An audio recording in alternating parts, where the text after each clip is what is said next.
नमस्कार। भूकंप आता है और तबाही लाता है। ऐसे में विज्ञान की तरक्की ने हमें अर्थक्वेक रेजिस्टेंट बिल्डिंग्स का आइडिया दिया है। तो आइए इन अर्थक्वेक रेजिस्टेंट बिल्डिंग्स के विज्ञान को समझते हैं। इन्हें कैसे डिजाइन किया जाता है? क्या भूकंप आने पर इन्हें कोई नुकसान नहीं होता है? इन्हें बनाना कितना मुश्किल या कितना आसान है? सब कुछ समझते हैं council for scientific and industrial research की संस्था सेंट्रल बिल्डिंग रिसर्च इंस्टीट्यूट के वैज्ञानिक डॉक्टर अजय चौरसिया जी से। आइए उन्हें साइंस कॉल लगाते हैं।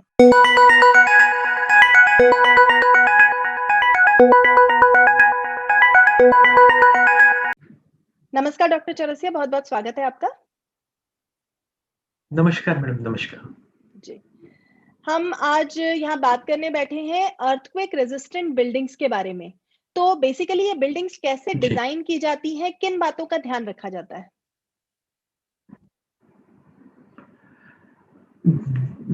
जब भी हमें किसी बिल्डिंग का डिजाइन करना होता है तो उसमें हमें भूकंप रोधी प्रावधान का मानकों में दिए गए प्रावधान को ध्यान में रखते हुए कॉम्पिटेंट स्ट्रक्चरल इंजीनियर्स के द्वारा ये डिजाइन करना चाहिए।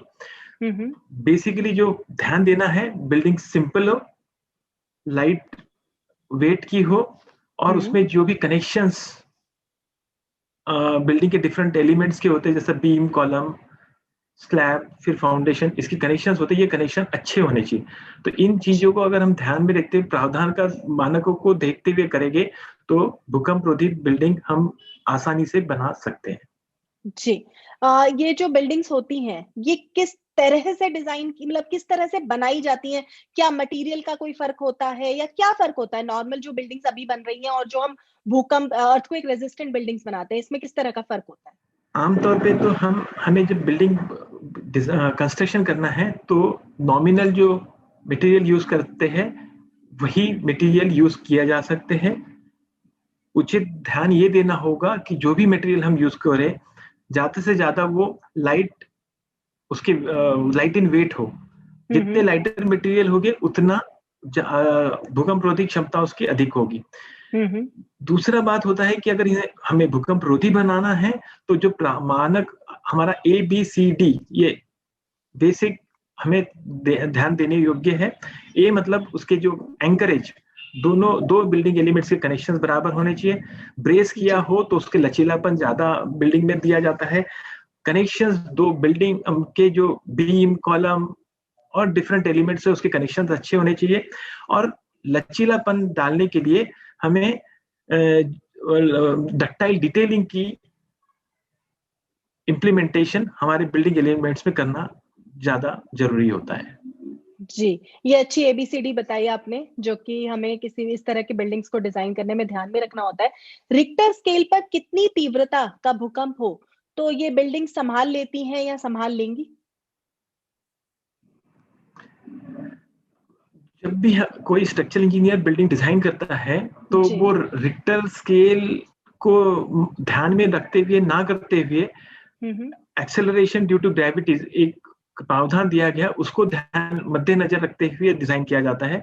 क्योंकि ये रिक्टर स्केल ये दर्शाता है कि कितने मैग्नीट्यूड ऑफ एनर्जी रिलीज हुआ है भूकंप एपिसेंटर पे। जी। और जो हमारा इंजीनियर जब डिजाइन करते हैं तो वो देखते हैं कि कितना ग्रेविटी एक्सेलरेशन के लिए हम बिल्डिंग डिजाइन करते हैं। तो there is no direct relationship, but yes, if we design the building as per codal norms तो डेफिनेटली बिल्डिंग का परफॉर्मेंस बहुत अच्छा होगा। क्या सरल भाषा में हम इन नॉर्म्स को समझ सकते हैं? 1 2 3 4 कुछ पॉइंटर्स। जी, इन बिल्डिंग को डिजाइन करते समय हमें कुछ बातों का ध्यान रखना पड़ता है, जैसे कि बिल्डिंग हमारी सिंपल हो। जब आप ऊपर से मतलब प्लान में देखेंगे तब, या फ्रंट से जब देखेंगे जैसे कि हम एलिवेशन कहते हैं उसमें, तो ये एक सिमेट्रिकल हो, सिंपल हो और इसमें इसकी जो लोड ट्रांसफर होता है जैसा कि स्लैब का बीम पे और बीम का फिर कॉलम पे और कॉलम से फिर फाउंडेशन पे, ये कंटिन्यूअस हो, ताकि जो लोड ट्रांसफर मैकेनिज्म अच्छा रहेगा तो आपका बिल्डिंग का परफॉर्मेंस बहुत अच्छा होगा। जी। दूसरी बात आपको ध्यान देनी है कि डिजाइन आपने सही किया हो, कंस्ट्रक्शन प्रॉपर किया हो और उसका मेंटेनेंस यानी रखरखाव भी आपने बहुत अच्छी तरह से रखा हो। इन बिल्डिंग्स की कोई लाइफ भी होती है? नॉर्मली जब बिल्डिंग डिजाइन करते हैं तो आरसीसी फ्रेम बिल्डिंग अगर है तो उसकी अंदाजा 50 से 80 वर्ष उसकी लाइफ होती है। और जैसा स्टील स्ट्रक्चर्स है तो इन्हीं की भी अराउंड 50 इयर्स एक सर्विस लाइफ कहा जाता है। इसे ये बढ़ भी सकती है, कम भी हो सकती है, depending upon how it has been maintained. If you are not maintaining the buildings properly तो डेफिनेटली लाइफ कम होने की संभावना अधिक होती है। मेंटेनिंग मतलब क्या मेंटेनेंस करना होगा बिल्डिंग के लिए?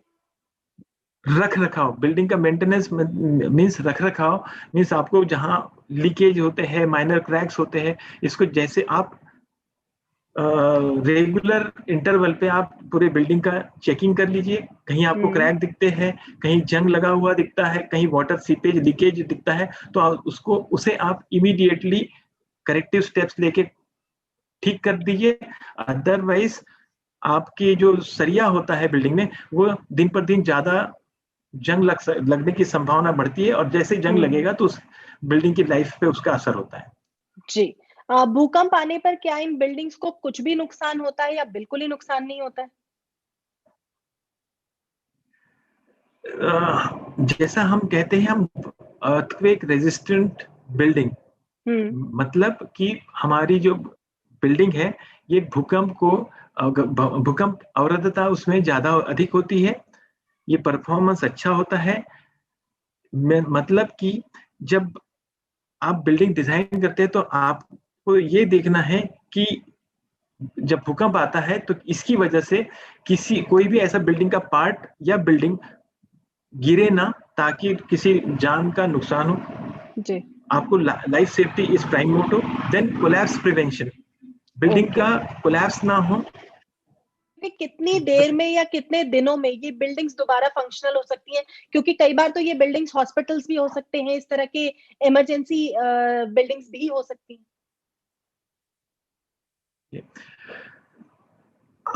आपने बिल्डिंग किस तरह से डिजाइन की है, किस तरह से कंस्ट्रक्शन किया है, उसके ऊपर ये डिपेंड करता है कि आपके बिल्डिंग में कितना डैमेज हुआ है।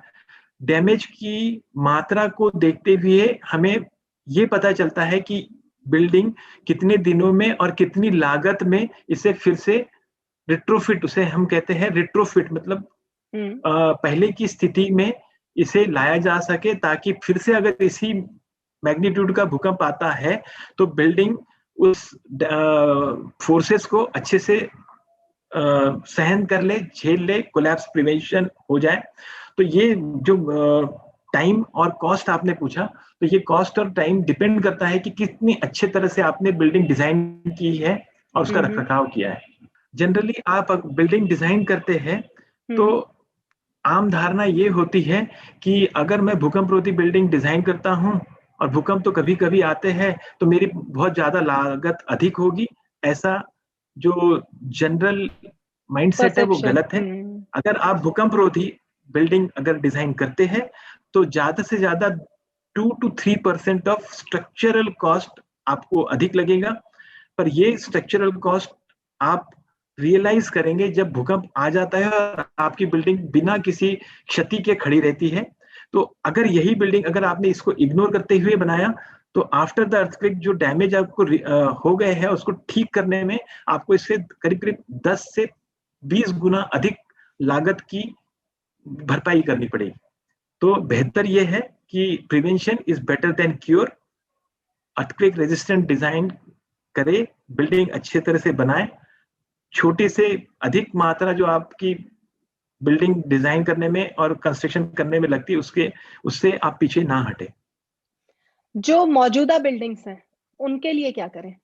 जी, बहुत अच्छा प्रश्न है, क्योंकि हमारे देश में बहुत सी ऐसे बिल्डिंग्स हैं जो कि भूकंप रोधी मानक को मद्देनजर रखते हुए बनाई नहीं गई है और ये बहुत चिंता का विषय है।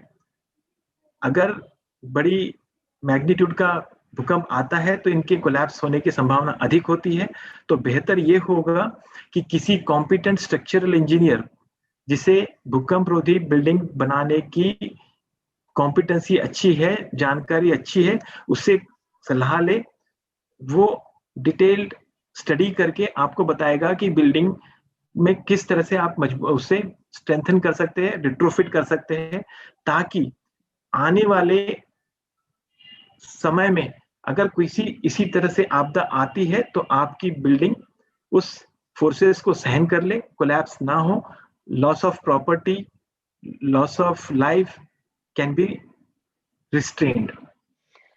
जैसे मेरा घर डबल स्टोरी बिल्डिंग ऑलरेडी बना हुआ है, आपने कहा कि एक इंजीनियर आएगा और जानकारी देगा कि इसमें हम क्या क्या चीजें कर सकते हैं जिससे कि ये अर्थक्वेक रेजिस्टेंट हो पाए कुछ हद तक।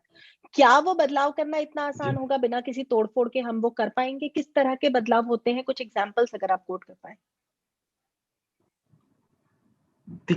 देखिए, जब भी हम अब सिविल इंजीनियरिंग की बात करते हैं, बिना तोड़े फोड़े तो कुछ भी बदलाव होते नहीं है।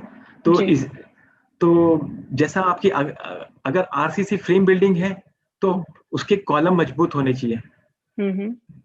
अगर लोड बियरिंग बिल्डिंग है तो उसकी दीवारें मजबूत होनी चाहिए, क्योंकि यही जो एलिमेंट है जो कि आपके भूकंप के दौरान जो फोर्सेस बिल्डिंग पे एक्ट होते हैं, हॉरिजॉन्टल फोर्सेस, ग्रेविटी फोर्सेस के अलावा हॉरिजॉन्टल फोर्सेस एक्ट होते हैं, तो यही जो एलिमेंट है ये इसको रेजिस्ट करते हैं। आपकी बिल्डिंग किस सीस्मिक जोन में